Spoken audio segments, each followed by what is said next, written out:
Well, excited kami. At the same time, nag-expect din kami na medyo parang ano to, no? Paguran. Pero mararamdaman mo, ano ba, mapapagod ba ako? Hindi eh. Parang na-excite ka kasi maliban sa mapupunta ka sa isang lugar, meron kang within you, deep inside you, na meron kang galak na sa gagawin mo, na masaya ka. Nung sinabi sa akin kasi na, Doc Liv, gusto mo ba sumama sa Makunakon? Di na ako dalawang isip, sabi ko sa kasamang doktor, go, G ako, tara, sama ako dyan. Kasi sa mga naranasan nating mga ganito,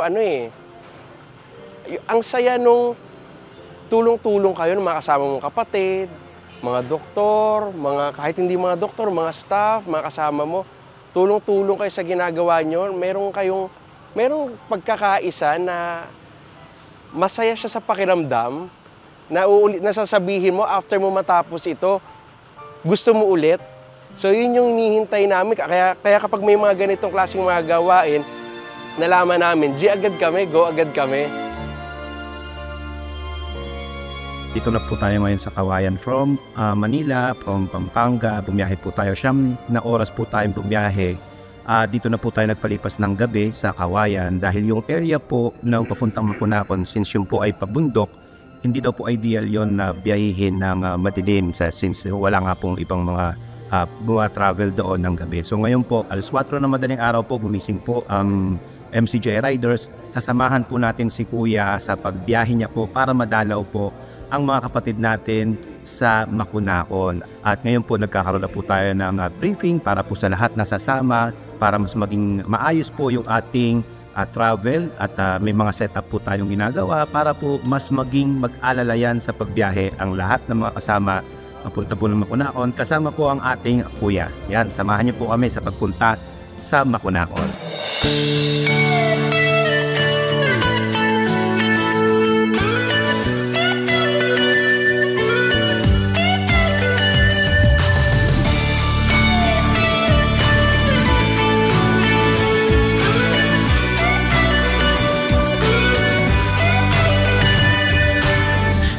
Kalsada ng buhay, tayo'y naglalakbay. Minsan maalon, minsan ay banayad ang kulay. Hawak kang manibela, si Jesus ang pag-asa. Kahit saan dalhin, di ka mawawala.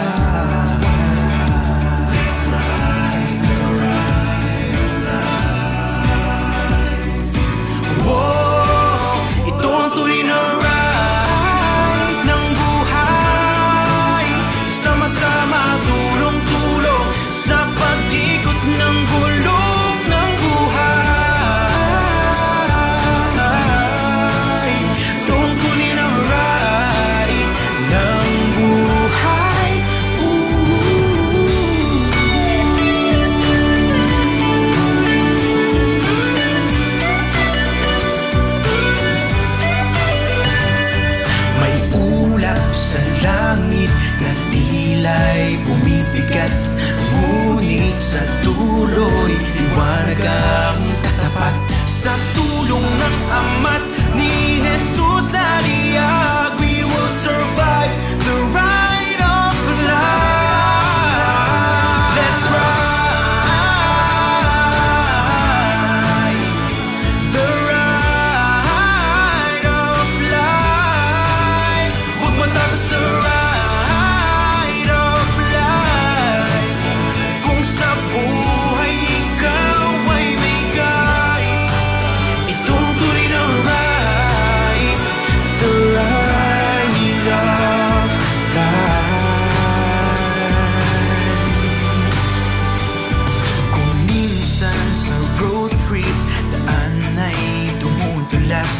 Off-road at putik, mahirap ang may angkas. Hindi tumitigil, walang umaatras, pagkat Diyos ang aming lakas. Let's ride the ride of life. Sa bawat lupag ng ating pangarap, may kasama na magtutulak. Aral ng Diyos ang ating liwanag sa daan ng buhay ng tunay na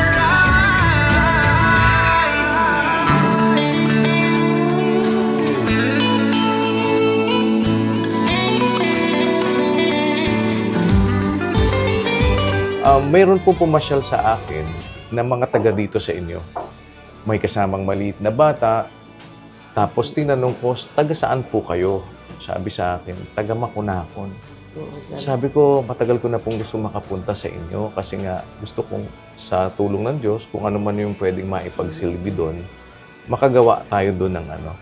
Saan po kayo nakasakay? Ang sabi nila sa akin, naghabal-habal daw sila. Sabi ko, talaga po ba nakaangkas sa inyo yung bata? So that gave me an idea kasi ako naman po ay marunong magmotor. Sabi ko, kung nakakarating habal-habal doon, mararating namin yun, God willing. Kaya nung nalaman namin na pwedeng makaraan, sabi ko, sige, immediately. Kaya po nakarating kami kaagad dito sa awa ng Panginoon. Kaya sabi ko, niloob ng Diyos na tayo ay makapunta talaga dito sa lugar. Yung presence lang ninyo, and even the medical mission itself, laking salamat na ng mga constituents. Wala naman po rin kayong obligasyon sa amin na kahit na ano pa man. Prayer po is very much appreciated para sa amin. Kung ano po yung iba pang pwede naming magawa, basta po in the community, ang amin po kasing goal, ang church po ay instrument ng Diyos para umabot sa mga taong nangangailangan. For the people to know that there is God. Yes. Na mayroong nakikinig sa panalangin, na mayroong tumutugon doon sa mga daing ng mga mahihirap. Kaya po kami, yun po ang pinagsisikapan namin. Though hindi po madali, pero ang paniwala namin kapag ang gusto mong gawin, yung gusto ng Diyos, tutulungan ka ng Diyos Very true, sir. Yun po ang gusto naman ng Panginoon. And I believe, siguro po, yun din ang nakita ng Diyos sa inyo, na gusto nyo talagang makatulong. Kami naman po ay naipadala dito sa inyong lugar to be an instrument also to answer your prayer. Talagang yun ang from the bottom of my heart. Yun talaga ang gusto ko rin mangyari. To offer God what is left. Nandito lang po kami, ma'am. Kung ano po yung higit na maipaglilingkod, ang MCGI po, ang aming faith ay habang mayroong buhay na ipinagkakaloob ang Panginoon, gawin kung ano yung pwedeng magawa within the power of our hands to help the needy. Kasi po, yun ang karangalan ng Panginoon. Not for anything else. Ang amin pong habol is not for our own glory. Yes. Ang unang utos kasi, ibigin ng Diyos ng buong puso. Ang ikalawang kapareho nun, ibigin ng kapwa, gaya ng sarili. Kaya po, ang aplikasyon ng pag-ibig sa Diyos ay yung pag-ibig sa kapwang nakikita mo. Yes. Dahil otherwise, hindi mo pwedeng sabihin iniibig mo ang Diyos kung yung kapwa mong nakikita mo, hindi mo maibig.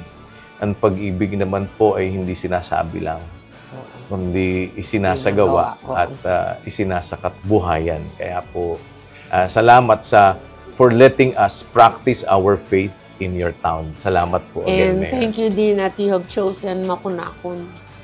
Opo. Because, siyempre, ang dami namang lugar, Makunakon is one of your choice. May ulap sa langit na tila'y bumibigat, ngunit sa tuloy liwanag ang katapat. Sa tulong ng Ama't ni Jesus dali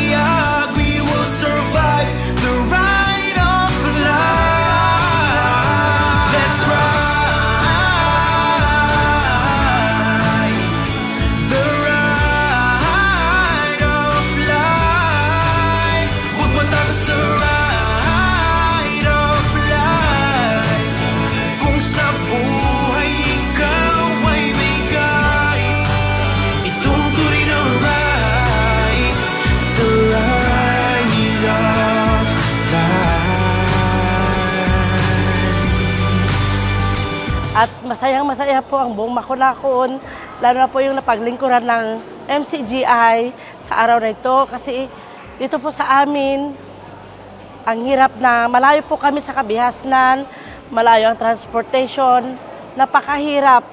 Mahirap po ang lahat, lalo na pag sa mga kalusugan po, sa mga ganitong pagkakataon, nagpapasalamat kami kasi nandito po dumalo ang MCGI, nagbigay ng assistance para sa health. Lugod po kami nagpapasalamat kasi for the first time na magkaroon kami ng ganito at first time din na magbigay ng serbisyo ang MCGI dito po sa amin. Kami po nagpapasalamat kasi po first time na magkaroon kami ng libreng optical at libreng mga salamin, nakapagbigay po sila, dental services at medical din po. Kaya sa amin po, wala po kaming dental, dentist dito, napakahirap po ng buhay namin dito. Kaya ang dami-dami, tuwang-tuwa po, masayang-masaya kami at napakalugod po namin kasi ang dami na pagserbisyohan. Sa pamunuan po ng MCGI, blessed po kami, napaka-blessed po ng Makunakonians kasi nandito po kayo na tumulong sa amin. Salamat po sa MCGI, lalo na po sa namumuno po, sa mga nag-service sa amin at nagbigay ng katugunan sa aming mga pangangailangan para sa kalusugan. Maraming salamat po at pagpalain nawa po kayong lahat ng may kapal. Maraming salamat po.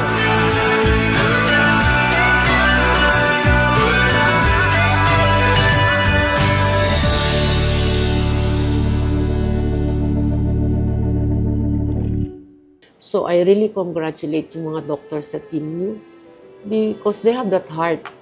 So, God-given na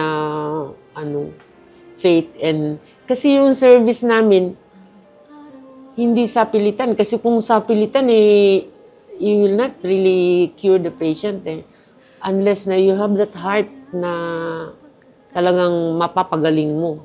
Yun ang talagang nakita ko sa mga doctors niyo. Congratulations to all of them na nag-join sila sa grupo nyo. Ang ginagawa nyo talagang public service Oo. And you're not even, I do not know, but parang walang kabayaran yung ginagawa nyo. Ginagawa ni Kuya Daniel with the doctors and others na nandyan sa team you never can pay that in terms of money. Walang kabayaran yun. Pero yung contentment mo naman nandoon. Gumagawa ng mabuti habang nandito ka sa mundo. Narito po, si kapatid na Daniel Razon!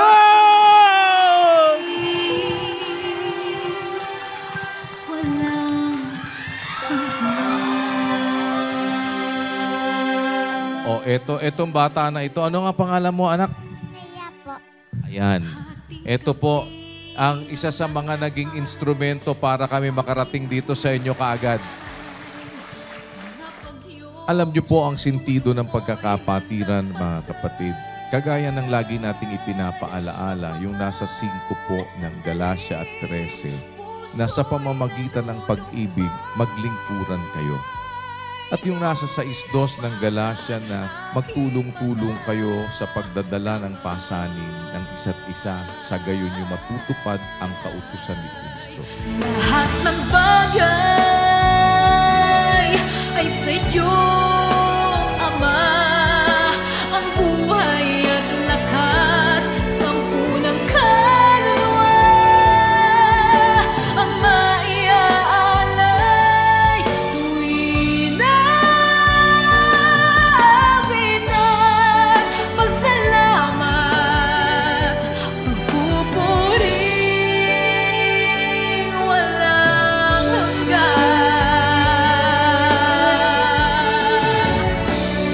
Kuya, salamat po sa Diyos at sa maliit na kaparaanan, naging kasangkapan po unang-una ang aking anak upang kayo po ay makarating dito. At siyempre, unang-una, salamat po sa Diyos at kayo po ay ginabayan at nakarating po kayo dito sa dakong ito. Maraming salamat po, Kuya. We love you at suportado ka po namin sa lahat po ng iyong panukala. Maraming salamat po sa Diyos. Kuya Daniel, salamat po sa helmet na binigay niyo. I love you all po, Kuya Daniel. Harapin ang pagsubok at kadungkutan. Kuya Daniel, lagi niyo pong nasasabi na sa aming mga magkakapatid na proud po kayo sa amin. Kami din po sa amin pong mga puso, masasabi din po namin na proud po kami na kayo po ang aming mangangaral, kayo po ang aming taga-akay na nagtataguyod po sa aming mga magkakapatid, alang-alang po sa aming ipagiging dapat. Yun po, salamat po sa Diyos, Kuya. Ang amin lang pong hiling ay bigyan ka po ng lakas at samahan pa po yung inyong mga panukala na igawad po ng Diyos, awat tulong po ng Diyos.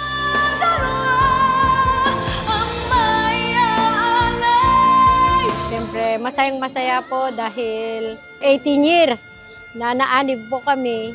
Ngayon lang po namin siya nakita po. At masayang-masaya po kami kasi kahit hindi po namin siya nakita noon, patuloy pa rin kami po na sumusunod po sa mga sa aral niya po. Salamat po sa Diyos at sa inyo lahat, mga kapatid.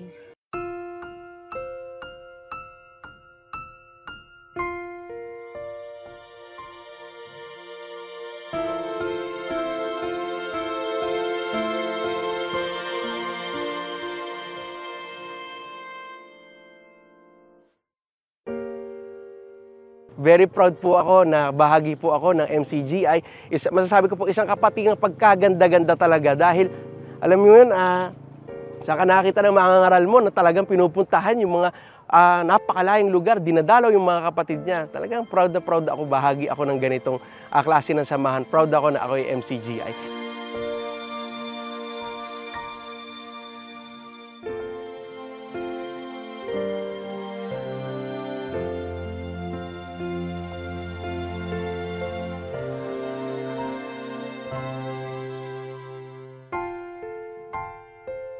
Sa mga kapatid po, nakikita naman po natin kung gaano tayo kamahal ng Diyos sa pamamagitan ni Kuya, na kung gaano pinapakita niya, pinaparamdam niya sa atin yung pagmamahal niya sa atin kahit saan man parte tayo ng mundo. Kaya tayong mga kapatid, sana magpatuloy tayo sa paggawa, magpaging masigla sa pananampalataya at manatili po sa mga naituro sa atin. Maraming salamat po sa Diyos. Awat tulong, Kuya, tutulungan po kita sa awat tulong ng Diyos. Kung sa abot ng aking makakaya, kung ano po magagawa ko. Kung may sa mga gawain po na magagawa dito sa bayan ng Maconacon, alam ko pong kaloob ng Diyos. Kaya sa ating pagsasama-sama, ang batayan ng atin pong paggawa, yung aral ng Diyos, yung utos ng Diyos na sinasabi po ni Pablo sa 14:37 ng Korinto na doon tayo magbabatay. Kung iniisip ninyo man na siya'y propeta o ayon sa Espiritu, kilalanin niya ang mga bagay na sa inyo'y isinusulat ko na pawang utos ng Panginoon. Nandyan po sa Biblia yung panuntunan ng ating mga paggawa. At yun po ang aming ibig ibahagi sa inyo. Ibinabahagi natin sa inyo, sa ating mga kapwa-tao, hindi sa pamamagitan lang ng pangangaral sa salita, kung hindi sa ating sama-samang pagsasakatuparan, pagsasakabuhayan. Yung nasa 1:27 ng Filipos na ang inyong pamumuhay ay maging kasang-ayon ng Ebanghelyo ni Kristo. Upang kung ako'y dumating o kung ako man ay wala sa harap ninyo, mabalitaan ko na kayo'y nagkakaisa, matibay sa Espiritu, nagkakaisa ng pananampalataya sa Ebanghelyo. Kaya po, salamat sa Diyos dahil ang aming balita at sana yun ang manatili sa inyo. Kayo naman dito sa Maconacon, wala man kayong palagi sa aming paningin pisikal, subalit nang hahawak kayong mabuti sa aral na inyong tinanggap. Gawin ninyo sa pag-ibig ang lahat ninyong ginagawa. At kung sa pag-ibig natin ginagawa, mga kapatid, makikita ninyo ang bunga nito. ang bunga ng pag-ibig na ating isa sa kabuhayan ay hindi kailanman magbubunga ng masama sa atin. Lahat ng bungang mabuti kung ang pag-ibig ang atin pong isa sa kabuhayan ay ating makakamtan. Magpakatibay kayo sa pananampalataya. Natagpuan ninyo ang kapatirang bigay ng Diyos sa ating mga magkakapatid. Salamat sa Diyos, mga kapatid. Sa bawat lupak ng ating pangarap, may kasama na magtutulak. Aral ng Diyos ang ating liwanag sa daan ng buhay ng tunay na right.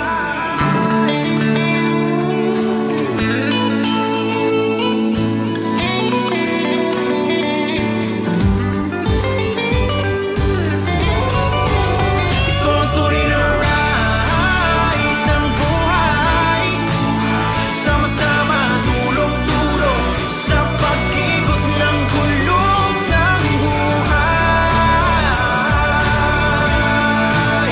Itong tunay na right ng buhay.